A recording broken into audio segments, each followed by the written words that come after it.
Hello and welcome to Luminous on Shalom World TV. You're very welcome. I'm Father Sean and we're here in Wolverhampton in the United Kingdom in the parish of Blessed Carlo Acutis, and this particular church is St. Peter and St. Paul's Catholic Church. I'm going to be reading today from Luke's Gospel and Luke's account of the crucifixion of Jesus. A reading from the Holy Gospel according to Luke. When the soldiers reached the place called the Skull, they crucified Jesus there, and the two criminals also, one on the right and the other on the left. One of the criminals hanging there abused him. "Are you not the Christ?" he said. "Save yourself and us as well." But the other spoke up and rebuked him. "Have you no fear of God at all?" he said. "You got the same sentence as he did. But in our case, we deserved it. We are paying for what we did, but this man has done nothing wrong."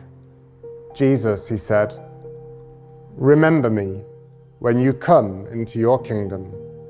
"Indeed, I promise you," he replied, "today you will be with me in paradise." The Gospel of the Lord. Hope changes everything. Hope changes everything. I don't know what you're going through in your life right now. It's possible that you're having quite a tough time. Perhaps you've got difficulties at work, in your family or elsewhere. And it's even possible that you might be struggling in your spiritual life, finding it difficult to pray, feeling as though God is distant from you. It might be that you're facing real suffering in your mind, in your body, or perhaps somebody close to you is. Perhaps you're dealing with death or bereavement. But it could also be that life is brilliant for you now. Work is wonderful, family fantastic, your relationship with God great. I don't know. But what I do know is that whatever you and I are going through right now, whether it's positive, whether it's negative, can only be properly understood when we go through it with hope. If we suffer and we go through suffering without hope, this leads to despair. Because despair is suffering that's without hope. In other words, despair is empty suffering. Now, Christians, of course, we share in humanity's suffering just as much as anyone else. In fact, really throughout the ages, Christians have shared in suffering more than other people. But what sets us apart as Christians is that the suffering that we undergo, the suffering that we endure, is filled with hope. Even in the worst of sufferings. St. Paul, in his letter to the Romans, chapter 5, verse 5, says that hope is not deceptive. Hope is not deceptive. Well, let's have a look at why in a few moments' time. But firstly, let's just recap quickly why we suffer at all. The Bible tells us in Genesis chapter 2 that God created the universe and that He created it for human beings. We are the part of His creation and the only part of His creation which He said was very good. The rest of it, good. But for us, we are very good. God, who is love, according to St. John in his first letter, God, who is love, has created us as human beings that we might share in His love, that we might love Him in return for love, that we might have a close and intimate relationship or friendship with Him of love. But in the very next chapter of Genesis, in Genesis chapter 3, we hear that story of the fall of Adam and Eve. We learn how suffering and death entered into our world, into our human condition, as a result of sin, as a result of disobedience to God. Our disobedience to God, our rejection of Him, our sin, is the reason for suffering and for death. But remember, God is love. Not God is loving, like in the same way a really good person is a loving person. No, God is love. It's who he is in his essence. His very identity is love, according to 1 John 4:8.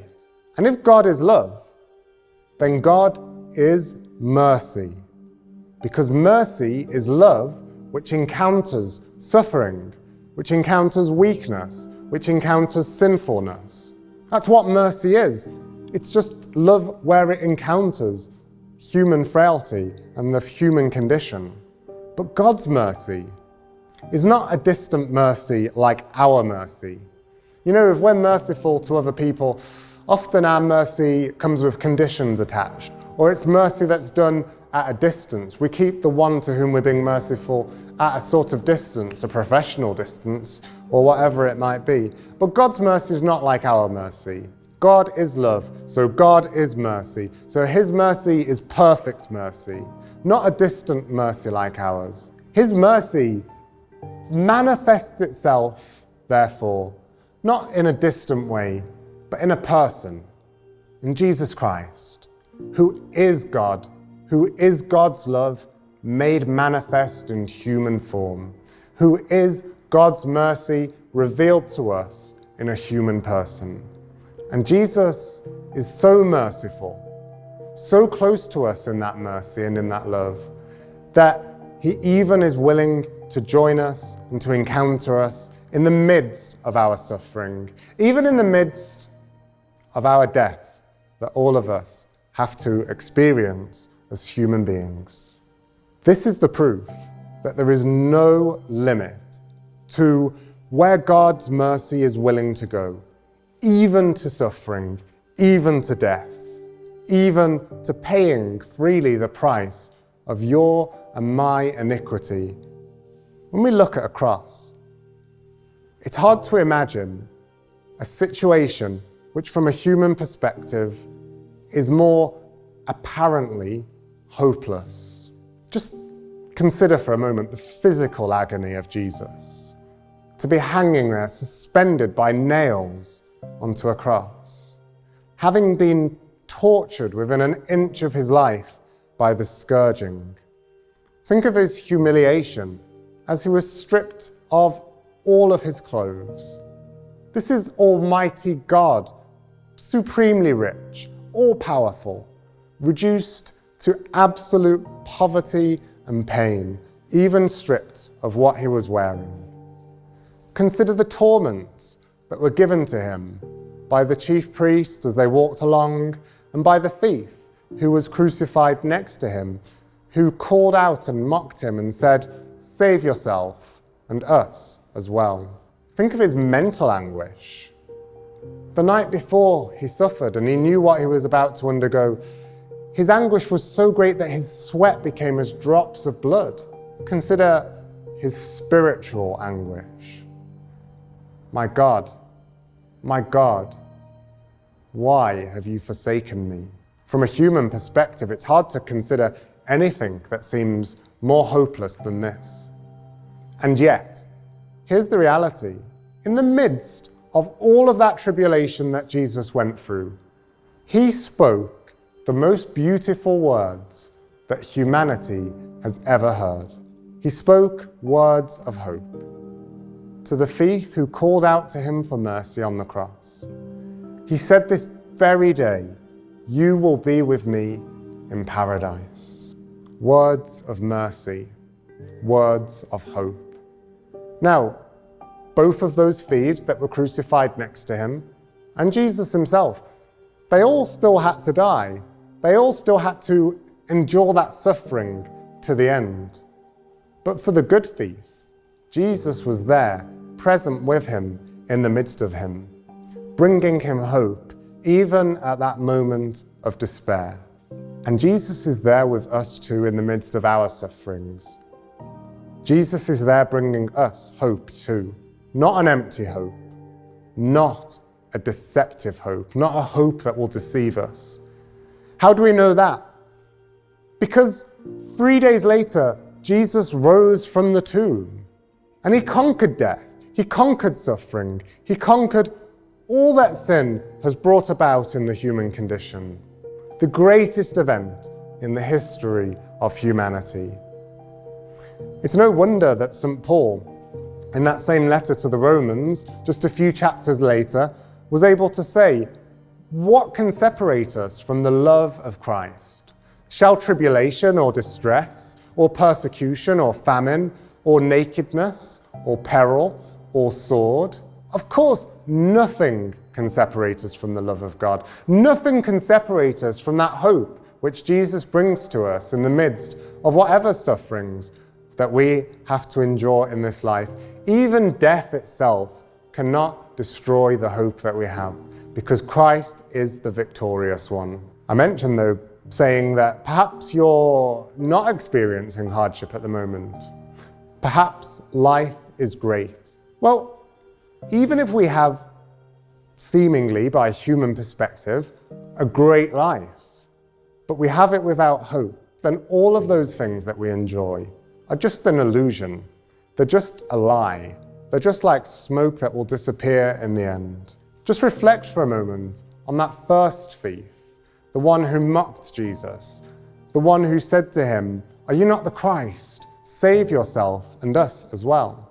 That thief called out to Jesus in a sense for mercy too, didn't he? But he called out to Jesus for a very human form of mercy. When he said, "Save yourself and us as well," he wasn't asking for the real mercy, like the second thief.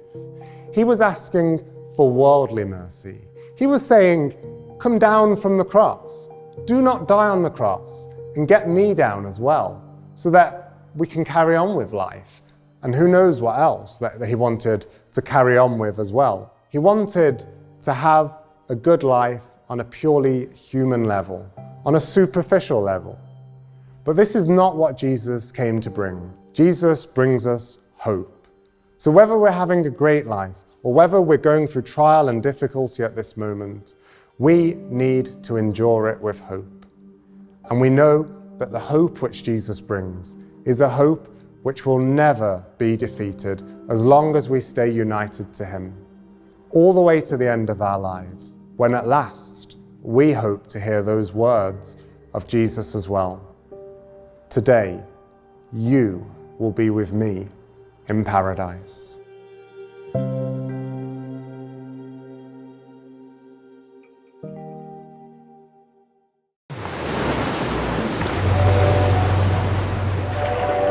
Are you searching for purpose of life?